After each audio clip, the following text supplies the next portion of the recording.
But I am here for my frat brother today. Yes, but I'm grateful. We always joke about that. But the Lord is Alpha and Omega, so we'll give you your chief, this wonderful leader. I think we should put our hands together and give God glory.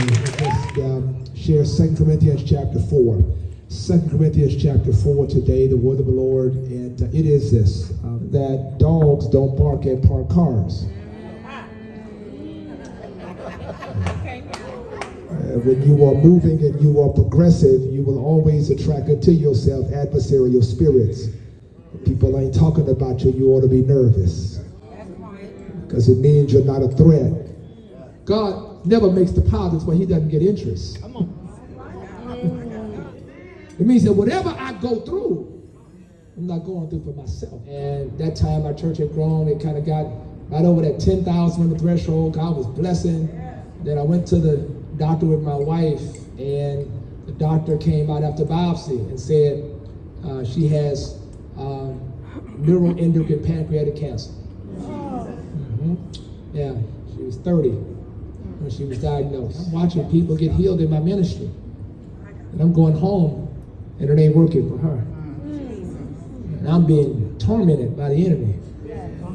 Watched her Sunday morning. I never shall forget. When she be in the hospital, I go to the hospital before I preach. Had my clerical collar on. I was going to preach. And the nurse said, "Don't leave today." Oh, wow. I sat down on her bedside. There she was. And saw her take her last breath. And the devil pulled me in a place of isolation. That's what he does, see? He'll pull you in isolation, because that's where he starts his interrogation. My plane landed in Nashville. My neighbor called me. Said, "Joseph, hurry home." I said, "What's wrong?" Said, "Your house is on fire." I said, "What?" And there was a lightning storm. And out of all the houses in Nashville, my house got hit by lightning. And I had to go and stand in front of my house, brand new house. And I was looking at my house burn, and that next day was Sunday, and I was in my office, and I didn't even have anything to wear. Never shall forget, I was wearing tube socks in my pants. I was crazy with dress shoes on and trying to figure out how I was going to work this out. And then the devil pulled me in isolation again and said, "What you going to preach now?"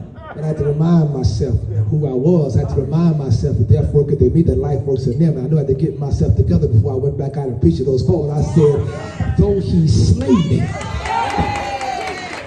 yet will I trust in him." And tell somebody trouble don't last always. I think somebody ought to give God glory.